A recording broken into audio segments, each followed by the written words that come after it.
I'd like to call this meeting of the Person County Board of County Commissioners to order. If I could get Commissioner Powell to do an invocation, please. If you desire, would you pray with me, please?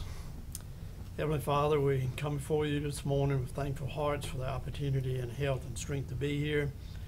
Thank you for this country that we live in and the opportunity that we have to conduct meetings with freedom and make decisions on our own. And we pray for your guidance in all decisions made by this board here today, and seek your guidance in all that we do. In your holy name we pray. Amen. Commissioner Purdy, if I can get you to do the Please pledge. rise and join me in the Pledge of Allegiance. I pledge allegiance to the flag of the United States of America and to the republic for which it stands, one nation, under God, indivisible, with liberty and justice for all. At this time, if I could get Representative Yarber to come to the podium, please. Last year, throughout the budget process, Representative Yarber and I talked quite a bit about budget and different needs here in Person County, and he took it back to his colleagues over at the House and discussed with them some of the things that we were going through here in Person County, and through Representative Yarber's help and guidance, we got some additional monies through the state, so some of our tax dollars are coming back to us here in Person County, and I'd like to turn it over to Representative Yarber so he can explain what we got going. Thank you. It's good to see everybody this morning. As the chairman said, we had a discussion about what some of the needs were. In the course of the budget process, the speaker uncovered a little bit of extra money and was polling the membership as to what the needs were. So I had to submit my reason for wanting this and the need that we had here in Person County, and was able to secure $100,000 toward our volunteer fire departments. At the time, the issue was the turnout gear was so expensive and had to be replaced so often, and that was the plea I made with the Speaker of the House to help finance that. And so I'm pleased to announce that we've gotten it. All right. Thank you. Thank you for all your help and support. We appreciate it when you go back over and work for the people of Person County. At this time, we'll have informal comments. We have 2 people on the agenda, so sticking to our 10 minutes for informal comment. Virgie Watson, you get 5 minutes. I get 5 minutes? Well, I'm not going to be that long. Yeah, my name is Virgie Watson, 78 Landmark North. I'm here to represent the Senior Center, and my son is a Roxbury police officer, so I'm pretty proud of him. I thank you for your time. I have for each of you copies of the Person County Senior Citizens' thoughts on why the Senior Center is important to them and why continued funding is important to all of us, important to us all. Commissioners, we realize this is going to be a tough budget year, and that choice was made by the majority of you. We also realize that the Senior Center is a non-mandated service. The seniors in Person County, of whom an average of 230 use the Senior Center daily, plus over 50 who receive in-home services, are very grateful for the wonderful facility you have provided with our tax dollars. It is a first-class center, and the number and variety of activities, classes, and workshops has increased a lot. Seniors are getting healthy and are challenging our bodies and our minds in order to stay independent and engaged within our community. I'm one of them. I go there and I work out, and I can't tell you how much I appreciate every one of you for this facility. It's awesome. Just to be able to be, well, I'm not going to tell you how old I am, but just to be there and be able to lift weights and be able to go out and volunteer. I volunteer a lot in this community, and I just want to thank you again for this facility. It's awesome. And the 60 years and older population is the fastest growing group in Person County, and now it's larger than the birth to 17-year-old group. We urge you, commissioners, to include the Senior Center both with a block grant match funding as well as operations funding in the upcoming budget. And I thank everyone again, and please read those. I see you were reading them. Thank you. All right, thank you. PJ Gentry, name and address, please. My name is PJ, actually Patricia Gentry, and I live at 541 Bird Creek Lane, Hurdle Mills. And thank you, that was a really nice thing. I've not heard a lot of great thank you things for the senior center. It was really, really nice. Gentlemen, thank you for being here, doing this work. I want to speak briefly on the landfill issue because I've seen this basketball being bounced around now for 5 or 6 years that I've been paying close attention. And I know this facility's been in operation for a very long time. Now it's here. How it got here and why it got here, I really don't know. But it's here and it was approved and it's a mega site. And I don't believe it's gonna go away just because people don't like it. Person County was probably selected because it is very rural for a mega site. We have it. We're about to lose control of this legislation, which is new to the state of North Carolina. You're about to lose control about how you get to manage that and how it benefits the people of Person County. And I implore you, you're all smart men. You're smart guys. Put your heads together and find a way to make this work out for the benefit of everybody in the county. Somebody has to be the parent here. You can't be just, oh, we're going to take care of the cousins down the road or my neighbors, or I promised I wouldn't do this. Because I don't think that promise can be upheld if you don't have control of this facility. I think you need to negotiate a strong contract with great safeguards. Nobody wants bad stuff in the county, but I don't see the EPA here. I don't see the state environmental controls in here shutting them down. I think they're operating properly. If you want more safeguards, negotiate that while you have an opportunity. And then start planning, because at one day this thing will have to be put to bed. It will reach its useful limit. What's the plan to replace the income then? What's the plan to take care of that facility then? Now, our useful lives might be over by the time that's done, but the legacy that you can leave down the road is it going to be a park? Is it going to be a recreation facility? Because we know that great things can be built on old landfill sites.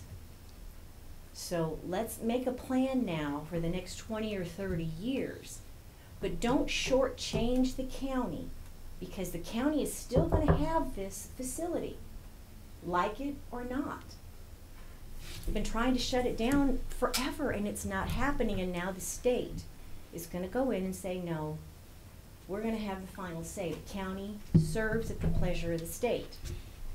So be smart, work together, get a benefit for everybody in the county. Get that funding, do the right thing for the county, make sure those funds go to the needs, the safety needs, because I pretty much guarantee that this will not be the last time the fire department or the police department or any of our safety and service necessities come and say, our budget is short, we're going to need more money. It's going to happen again, maybe not to this extent. But those funds that could be generated from this facility should go to those needs. And then the plan needs to be is how do we replace those down the road? So I implore you, please, stop throwing this basketball around, stop batting it around, work together, find a solution. Thank you. Thank you. I apologize, I got ahead of myself earlier. Is there any discussion or adjustments of the agenda now that I've adjusted it and let somebody else speak? Move for approval. All right, we've got a motion on the table to approve the agenda. Is there any further discussion? Hearing none, all in favor, please indicate by saying aye. Aye. All opposed? All right. Adjustment and discussion of the consent agenda. Was there anything in the consent agenda that needed to be adjusted or entertain a motion to accept the consent agenda as written? So moved. Second. All right, we got a motion on the table. Any further discussion? All in favor, please indicate by saying aye. Aye. All opposed? All right, ayes have it. Item number 2, Mr. Jones, consideration of setting a date and a time for a public hearing on fire tax. Good morning. Morning. I don't intend to meet with you every meeting to talk about fire tax, so we are coming to a close on this. I'm happy to report since the last meeting of the Board of Commissioners, we have made some progress. There are a couple things that are very time sensitive. So the first thing we've accomplished is we have worked on the resolution. This is a sample resolution of findings that will be presented at part of the public hearing, part of the budget adoption process. County attorney has reviewed it, given it rough draft approval, so this kind of gives you some guidelines of the finding and facts that have to be done in order to have a fire tax. The second thing we've worked on is we've actually developed a postcard, and it's actually was the county manager's office that worked on this. So a postcard will be mailed out to all the citizens, and you have a sample of that in your packet. The postcard does have a map similar to the one to my right that shows the part that would be affected by the county fire service.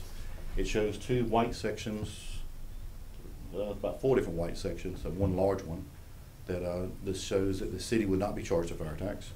So it's going to be in a postcard and sample wording. We have worked on a mailing list. The mailing list ended up being quite an extensive process to get a mailing list together from DMV and from tax office, only to the people that are affected, and try to make sure that people only got one at this point. We're still going to be sending multiple notices, but we're cleaning that up as the days go by. We are on schedule. The next thing that needs to happen is we need to have a public hearing. In order to have a public hearing, you have to mail these notices, the postcard that you have a sample of, at least 4 weeks prior to the public hearing. Thought process earlier was maybe we would wait till after the sales tax vote was in to figure out if we wanted to mail these at all. A second thought it would be, after looking at sales tax is going to give just a little bit of $800,000 in revenues. So based on that, I would think that the board might want to strongly consider moving ahead with the fire tax public hearing. Having a public hearing about fire tax does not obligate you to put a fire tax in place. It does make the work that staff has worked on and getting the list ready something we can go ahead and do. If you decide after the sales tax vote that you do not want to do a fire tax, you can go ahead and have all the work in place and set the fire tax at 0. If sales tax passed, you could set it at a very low rate, 0.5 cent, 1 cent, whatever you felt was sufficient. So it's not going to obligate you into setting a fire tax just because you have a public hearing. So if the board would entertain the option of having the public hearing for the fire tax on June 4th, which is also the time for your budget hearing, it would give you a little more time to digest the feedback before you adopt the budget on June 18th, which is your scheduled adoption date. So if your permission, if you decide you want to do June 4th, we would try to mail these notices out towards the end of this week, which will give the taxpayers at least a 5-week notice, which meets the statute requirement. Any further questions for us? What's the pleasure of the board? Move to set the public hearing for June 4th. Okay, we have a motion on the table for a June 4th public hearing. Is there any further discussion? Hearing none, all in favor, please indicate by saying aye. Aye. All opposed? All right, ayes have it. Thank you. Item number 3, fiscal year 2017 mental health refund. Ms. Tate. Sorry,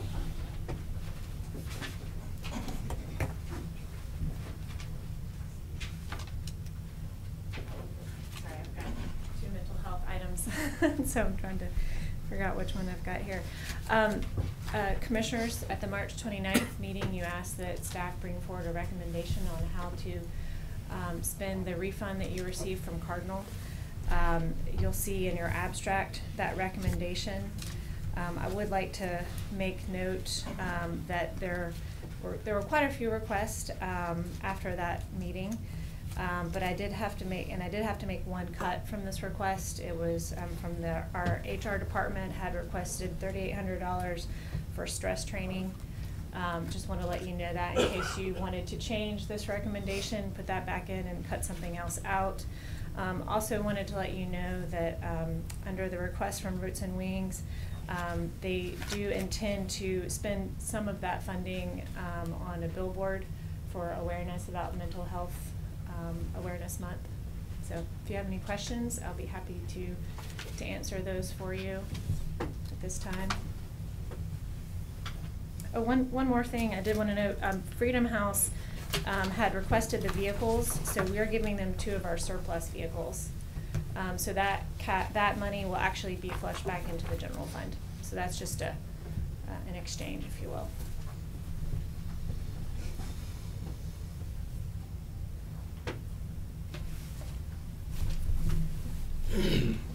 Have any questions for Ms. Tate?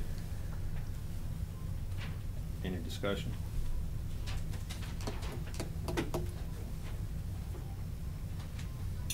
What's the pleasure of the board? Move for approval. Got a motion on the table to approve the amounts and money set aside for the specific organizations that Ms. Tate was talking about. Is there any further discussion? All in favor, please indicate by saying aye. Aye. All opposed? Ayes have it. Thank you, Ms. Tate. And item number 4, Cardinal Innovations Grant. You're still up. Yes. You're at bat. Yes, another mental health item here. As you may or may not know, Cardinal released $3.8 million to fund potential projects in the counties that they serve. It's a grant opportunity for us, and EMS has proposed a project for a community paramedic program that would focus on mental health. And so we're asking your permission to request, it's actually $170,000 approximately from Cardinal to fund this program. I have the EMS folks are here to talk about the details of that program, but I did just want to let you know that the concept behind this grant is that if we do receive these funds, the $170,000, the idea is that this program would save funding during the next year, and if we're able to save the amount of funding that could cover the recurring cost, then staff will be back to request this program again in fiscal year 2020. Of course, you can't commit to funding that, but I just wanted to make you aware that would be how staff would proceed if they're able to save money with this program. So with that, I will turn it over to EMS staff, and they can share more information about how the program might work, and if you have any questions for them, they can answer them. Good morning. Good morning. Good morning. Glenn's done a lot of legwork on this, but just real quick, just to let you know, we're serving about 300, somewhere in that ballpark, mental health patients a year. The biggest thing about this is the overall impact that these patients have on the system. We continue, as we go through the process, as do as we're taught, and we take these patients to the emergency department, and they get over there and they don't get to, or it takes anywhere from 14 hours to 14 days to get these patients to the right place. Part of the community paramedicine program would be able to get these patients to a correct evaluation, which can take 2 to 4 hours, and then get these patients to the facility so that when they return to society, they're more prosperous. So that's kind of overall of that. So right now, I think we're spending about, the county pays for the mobile health crisis to respond to the ED to visit these patients, and that's $34 and some change every 15 minutes. So hopefully this position will alleviate some of that as well. So, but I'll let you talk about the other. Greg kind of talked about a couple things, but one of the things that some of you may know, you've come to some of the town hall meetings, and I know Commissioner Powell's on one of the boards, is mental health emergencies take some time. As Greg said, when we take these folks to the ED, whether it is Person Memorial Duke, the bed capacity in the state is very low for mental health. So the goal of this program is to be able to take the folks that are discharged and prevent them from going back to the same places multiple times, prevent law enforcement having to go out multiple times, prevent the EMS from having to go out multiple times. We have one patient that has called 6 times this year so far. Last year, that individual called 7. And so we are only in April 6 times. And 4 times we went out to the house and transported to the hospital. That patient went to a mental health facility and ended up getting discharged. turns out there's some other medical problems with the patient, which cause those reoccurring psychological issues. So if our paramedic was able to go out and recognize these issues, we get those treated and hopefully prevent the further mental health needs of that person, and like Greg said, get them back into society where they're able to be productive and do what's necessary to keep going. So we don't really have an estimated cost that we think will save. We have a variety of different things that we think will.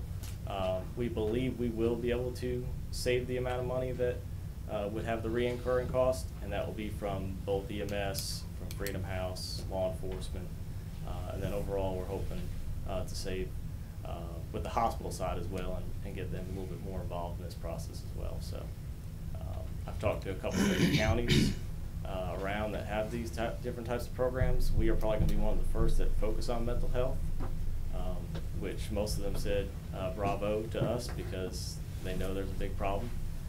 They just haven't figured a way to tackle it, and I think we have a really good program here. Martha from Freedom House has been awesome. The community paramedic will work very closely with that facility, and then just be with us, a county employee. They will report to an advisory committee, which will be comprised of the hospital, Freedom House, EMS, variety of different folks. So there'll be some different views of how we can continue to shape this program. So, do you guys have any questions? I kind of talked. Greg, you gave a number 300 mental health. What was it? Patients, calls? Yeah, in fiscal year 17, we had 245, and so it's very hard to track. Calls? Well, no. See, that's the thing is, well, I guess it technically is calls because it's patients. So one of the things that when we were looking at this was we first looked at the CAD process and see what type of calls came out. The problem is sometimes folks call for sick person. It turns out to be a psychological issue. So we took the numbers based on what the paramedics thought the primary impression or secondary impression was related to mental health or substance abuse, because they go hand in hand with each other. So it was 245 for fiscal year 17, and as of March of this year, it's been 137. So. How many of those run in the county compared to the city? That number I don't know. I can get that for you though. We just did overall between the whole county in general, since we cover the whole county. It'll be interesting to see your savings on police then, if there's I think we'll see. The majority of those calls are in the city. That wouldn't be necessarily a savings towards us. That's a very good point. So you were speaking to the reoccurring savings over several years. How is this going to interact with the original money that we earmarked to go to the hospital for the safe room? Is this another preventative thing that'll help with our reoccurring cost every year? That's the goal. You're still going to need that option for a safe room at the hospital. Some folks are still going to need to go to the hospital if we're not able to, say they have a episode where they need sedation or something like that, or if they have medical emergency, there's a tendency that there still could be issues within a hospital room. So the safe room is definitely still necessary, but I think that's just a one-time cost. So. That's right. It's one time without so that recurring. wouldn't be affecting this. These monies be used to train your existing paramedics, or are you talking about hiring someone? This would be a one position. The goal would be to pick somebody internally. The training involved would be CIT, which we're putting all our paramedics through. That's the crisis intervention training. It's 40 hours. Basically teaches paramedics how to deal with different psychological issues, de-escalation techniques, getting folks to the right facility. We'll put them through peer support specialist training. They probably won't qualify for it, but we're going to give them the training necessary. In order to be a peer support specialist, you have to have some type of underlying mental health or substance use issue. And then there's the actual community paramedic certification. There's a course that's out there. A big one right now in this state is through Fable Tech. It's a combination between online and class. And then the really nice thing I like about that class is they make you do clinical stuff inside of wherever you're going to work. So they'd probably spend time in different places. What happens when you're called out, and then when paramedics get there, then they see that it's a mental health issue, so then you will call this person that you're going to hire to come back out, or because we're cross-training everybody, we're just between going us and Freedom House, because this person's only probably going to work during normal business hours or potentially do 12-hour shifts. So if it's at 3 in the morning, we're always going to have that mental health mobile crisis unit that they'll work very closely with. So it'll be a joint effort with the different times depending on the time of the call. But the real big thing is if they're having a actual mental health emergency at that point in time, is get them to the right facility, and that's what our main focus is. This is more of the aftercare, trying to make sure they're taking their medication, doing follow with psychologists, and taking their medicine. That's the ultimate goal of this program. So give me an example in the area, the Wright facility. The ultimate Wright facility would be Freedom House in Chapel Hill. I guess it's a substance abuse, mental health, actual facility where they stay. And there's also Durham Access. Is Which one did you say? Freedom House?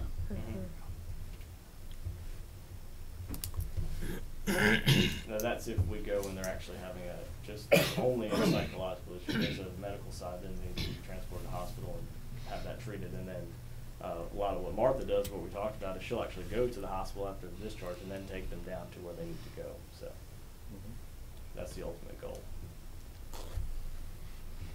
Appreciate your insight in applying for this and taking care of those in Person County that have mental health issues and needs. We don't need to turn our backs on them and ignore or say it doesn't exist. And Roots and Wings, you guys also. Just maybe a little reminder, this $3.8 million that has been made available through Cardinal was made available through the board. Originally, that $3.8 million was going back to the state. The state requested it back when they took over Cardinal Innovations. So we requested that we be allowed in the 20 county catchment area to be able to use that money locally. So that's where this money is coming from. And the state agreed. With the previous board, that $30,000 that we just talked about previously, the previous discussion, that money would have gone to their, we'll call it a savings account, but that was the money that they used to have lavish parties and salaries and this sort of thing. So we changed that. The Cardinal Board has unanimously voted to change that type spending. Therefore, that $30,000 would have gone, as I said, back into their coffers. But it's money that we can spend locally. And again, that's where this $3.8 million is coming from. So I'm grateful to the Cardinal Board that we made that decision, and your foresight in applying for it and putting it out there. So we'll be able to make that happen. Hopefully. We got the inside scoop. Don't you serve on the board? I didn't want to say it. All right, last question from me. Is there a county that currently has this position? Yes, there's quite a few counties. I gave 3 examples I brought this morning. We all know Wake County, of course. Wake County has what they call APP program. They're called Advanced Practice Paramedics. There's multiple of them. And they do 3 different things. One of them is mental health. And some of the numbers that I got from them was that in 6 months, they were able to refer 167 patients to more appropriate facilities and freed up 2,400 bed hours at local EDs. So they had a huge impact just in 6 months with their program. But they also do some medical crisis folks that call, what we call frequent flyers. They handle that, and then they also are kind of a backup. So if say there was a medical emergency down the street and it was a very complex case, they would respond in addition to that. So they have 3 roles there. Rutherford County is one that we talked to as well. The community paramedic over there, she said they're focusing mostly on medical related issues, but they have noticed that they're having some hard time with mental health as well. They just haven't figured out how to approach it yet. Thankfully, like I said, in this county, we have a really good mental health backing. A lot of what Amanda's, her name, out there said is their actual Freedom House-like facility is not as backing as what we have here. So she's having issues with that. And then McDowell is kind of the leader. These guys have saved the county over $300,000 based on their community paramedic program. They focus on mental health, and they also have focused on continuous medical emergencies, COPD, CHS, stuff like that. All of their people paramedics? Yes.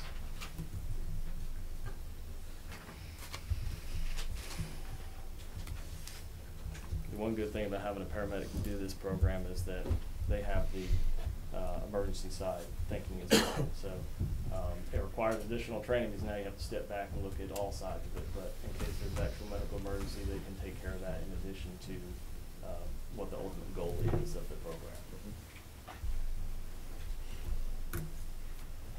Any further questions, discussion? Move they'll be allowed to apply for the grant. Got a motion on the table to give approval to go ahead and move forward with the grant submission. Is there any further discussion? All in favor, please indicate by saying aye. Aye. All opposed? Next item. Thank y'all. Thank you. Gentlemen. Thank you.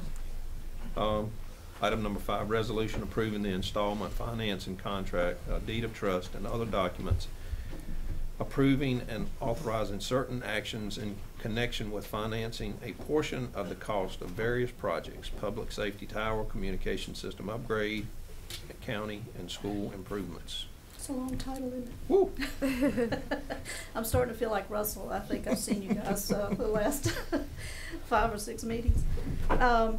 I am presenting to you a resolution today that represents the final documentation required for the plan to finance a portion of the cost to upgrade the tower communication system in Person County, as well as the various improvements to county and school facilities. This also provides the documents necessary to pledge Northern Middle School as the collateral for this project. The resolution is summarized into 3 main sections. I'm not going to go into a lot of detail because I think I've already sung this song a couple of times, but I will just briefly summarize the sections. Section 1 states that the County and Board of Education have agreed to finance a portion of the cost of replacing the fire alarm system and 3 rooftop heating, ventilating, and air conditioning units at Northern Middle School, roofing replacement for early intervention, cooling tower replacements for Helena and Stories Creek Elementary Schools, and heating and cooling valve replacements at South Elementary. The county is also determined to finance a portion of the cost of acquiring, construction, and installing 2 communication towers and related facilities and equipment, and installing a heating, ventilating, and air conditioning system at the Huck Sansbury Gym.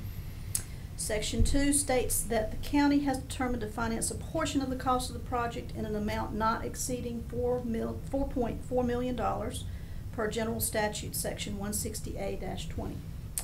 Section 3 lists the financing documents that were included in the agenda packets for review, including the installment financing contract between the county and BB&T, the deed of trust, which provides for the pledge of Northern Middle School as security for the county's obligation to pay or to repay the debt, an administrative agreement between the county and the Board of Education, which authorizes the conveyance of Northern Middle School to the county and its lease back to the Board of Education, and finally, the lease between the county and Board of Education to lease Northern Middle School to the Board of Education for the duration of the loan as part of the financing plan.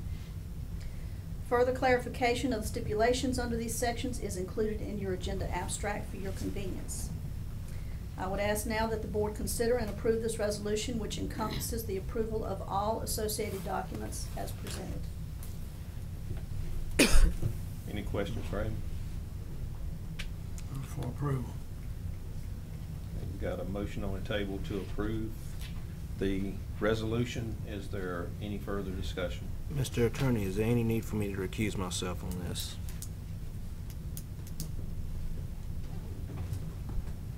I think as we discussed last time, there is no legal requirement for a commissioner who owns less than 10% of the bank stock to recuse. But upon approval of the board, a member may be recused if he determines that there is a potential financial conflict. So I think, Mr. Chairman, that probably before you take the actual vote on the resolution, you should ask for a motion to recuse the commissioner first, act on that first, and then the resolution. Is there any concerns or anyone want to ask that the commissioner be recused? Not on this item. Not on this item. I take the safe route and recuse, and make a motion to recuse myself on this vote. Okay, we have a motion on the table to recuse Commissioner Puryear on this item. Is there any further discussion? All in favor, please indicate by saying aye. Aye. All right, ayes have it. All right, so back to the original motion that's on the table to approve item number 5, installment financing contract and deed of trust. Any further discussion on it? All in favor, please indicate by saying aye. Aye. All opposed? All right, ayes have it. Thank you, and you're up again. I am. Switch it. Our current auditors recently notified Person County that the state has made a request to all county auditors to perform specific audit services that will require an increase for fiscal year 2018's report in the amount of $10,500. The reason for the increase is associated with the additional work required by the state auditor's office involving agreed upon procedures for eligibility testing of certain federal programs. Due to the recent changes in uniform guidance and audit reporting, the state is now required to report information related to certain federal expenditures that counties are not required to show in the single audit section of their financial reports. Therefore, the OSA, as the auditor for the state, is passing on the task of collecting this information to county auditors, since there is no other more efficient way for the state to obtain this information. This request from the state was anticipated by counties earlier in the year, but the scope of information required was just recently received from the OSA and consequently not known until after the county's new audit firm's contract was submitted for approval. Therefore, the request to apply this additional fee is now necessary before the auditor can begin his work. Unless you have questions regarding this request, I would ask that you approve the engagement letter with Elliott Davis to comply with this additional mandated reporting requirement. Should you approve, this fee of $10,500 will be added to the auditor's current contract fee that will be included in the county manager's recommended budget for fiscal year 2019. What happens if you don't approve it? If we're required to supply the state with that information, so if you don't approve it for this auditor to collect it, I would have to search for another auditor to provide that service for the county. Is this something that this additional service, is this something that we would have to look at rebidding out to find this additional information? I wouldn't have to rebid it out, but I would have to do due diligence and try to find an auditor that is capable and authorized to collect this information. Do you think there's another auditor out there that would be lesser than $10,500? I can't answer that, but most of them look at the time that they think will have to be allotted to collect that information. My impression is that it will probably be very close. When do we go out for bids, or the cost for these new auditor? When do they submit when we look for a new auditor? When did that happen? We just did that. I know, but when this letter was dated April 5th, so I'm trying to understand was this information known prior to No. or after they submitted their bid? It came, and I think you'll see the date of the letter. It actually came a couple of weeks after we bid it out. And moving forward in future budget years, since this is a known, we'll have it incorporated, and we won't have it incorporated in a future audit, or No, the state, may, it depends on if audit requirements change. They may have another way of obtaining that information. It's just kind of a year-to-year thing as to what they're going to require. How long do you think it would take you to get pricing from other auditors on this? It would take a while because I'm getting ready to dive into the recommended budget. So it sort of puts me in a tough position because the auditors need to go ahead. It's kind of a timing issue. Okay. They need to really proceed and start this work as soon as possible. But, if that's the desire of the board, I certainly will go out and do that. Mr. Chairman, I move for approval. All right, we got a motion on the table to approve the additional audit services in the amount of $10,500. Is there any further discussion? If we weren't so close to the budget, I probably would be in line about with what I think Commissioner Freer is doing over there. Just because I find it odd that they gave a price that we liked, and all of a sudden now it's this information had to be out there. Maybe not the scope of what they were doing, they wouldn't be but able the to fact put that it on. something was coming. No, they knew something was coming, they just didn't have the scope, and therefore they really couldn't bid on it, because they didn't know what extent of information that the state was gonna require. And any auditor that we would have awarded would have had to have, I would have had to have come back to the board to ask for this request. Thank you. Sure. We have a motion on the table. Any further discussion? All in favor, please indicate by saying aye. Aye. All opposed? All right, thank you. Item number 7, recommended CIP for 2019 through 2023. Good morning, Commissioners. The recommended CIP was presented to you at your last meeting on April 9th. This is just a follow-up to that. We did not receive any feedback or any adjustments of projects or priorities since it was presented. So we are asking today for an adoption of the CIP. This will allocate the funding for the upcoming fiscal year for both the county, for the county as well as the community college system and the public school system. The document also sets the priorities for projects for the following years, but remember that we're only appropriating the funds on an annual basis. The total amount proposed for your upcoming fiscal year for CIP projects is $7.3 million, of which $4.4 million will be financed, as Amy has mentioned to you in a previous item. Other projects then total $2.9 million when you subtract out the financing. Those will be through pay-as-you-go appropriations. What questions can we answer for you? How much is that schools? Let's see. What's the total for the public schools next year? It'll be $1.33 million. That includes that financing chunk of projects as well.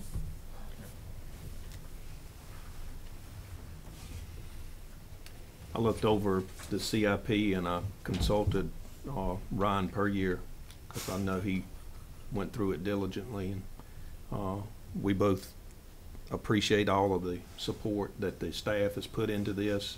I think we've gotten a good budget that we can work with as a county, and I think the items that are in there are viable needs that we need to take care of, or they'll probably cost us more money as we go down the road. So thank you to staff and Amy for putting that together and presenting it to us. You're welcome. This is a big commitment of funds for next year. Last year we had scaled back, so we seem to be in a cyclical peaks and valleys. We're Asian County in more ways than one. Yes. Facilities as well as our people, right? Absolutely. Move for approval. All right, we got a motion on the table to approve the CIP. Is there any further discussion? Hearing none, all in favor, please indicate by saying aye. Aye. All opposed? All right, the ayes have it. Thank you. All right, voting. Early voting has started. I want to ask that my fellow citizens get out and vote. It's going to be a low turnout year. I know when I voted last Friday, 168 people in the county had voted. And that was about a week of people having the opportunity to vote. Cows can vote.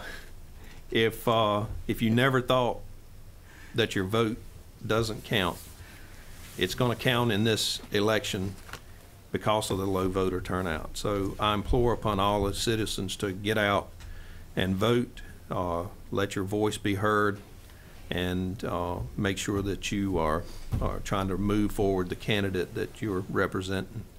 The other thing is, I wanted to reiterate here at the end of the meeting the thanks for Representative Yarborough going to bat for the county and getting the additional funds for our fire departments, and again want to thank him for working that process and returning some of our tax money back to the taxpayers of Person County. Manager? We will be contacting you to set up budget meetings in the coming weeks. We'll do the individual briefings with each of you the week prior to the proposed budget going public. So stay tuned for some of those. I had also emailed you asking about your availability for the 30th. We are planning to have an open house of the new IT building up on Barton Street. It'll be from 9 to 12, and we're doing a dedication of the training room to our former employee Tim Canfield at 11 o'clock, if you can be there. And then we'll follow that with the groundbreaking for the fiber project. That'll be at 2 o'clock at Bethel Hill Tower. And we hope that you'll be able to join us. And also the EDC is meeting, is scheduled to meet tomorrow, but they've canceled the EDC portion. It'll only be the PCBIC meeting beginning at 4 at S100 at PCC. 11 o'clock for IT building? Yes, on the 30th. The 9 to 12 is just sort of an open house, drop in anytime. That's all I had, Chairman. All right, thank you. And I would appreciate if we could get a couple of commissioners there. I apologize, April 30th, I have to be in Louisville, Clemens for a work obligation that was already in place. So I hope some of you guys will be able to be there.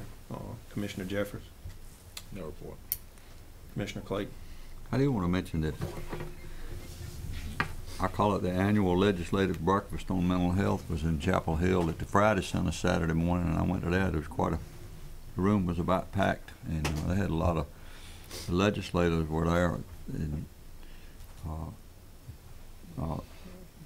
I thought it was pretty interesting that it was Republicans and Democrats both supporting doing things with mental health, and they felt like that they had the cardinal thing on the right track, but they're going to integrate mental health more into some things similar to regular other type health. If you go to the doctor and he refers you to something, then you go right on over there. Sometimes at mental health, if you go into a facility, when you get out, you're just out. And so they, they're working on lots of different things. And Commissioner Powell was on the Cardinal board, and they were involved in that. But at this meeting, they had people with the other agencies similar to Cardinal that are down east, and I don't know, it's 3 or 4 of them in the state, but got 15 or 20 counties. So, it looks like things are much better than they were several years ago. And of course, with all this stuff that's going on, seeing in the news and all, you can tell that some of them, they got some real mental health cases out there that they're just slipping through the cracks. Some of them, unfortunately, some of them are fatal when they slip through the cracks.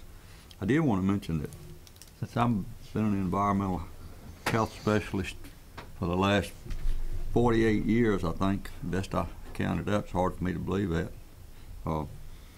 Governor Cooper declared April the 22nd through the 28th Registered Environmental Health Specialist Week, and I just wanted to mention that.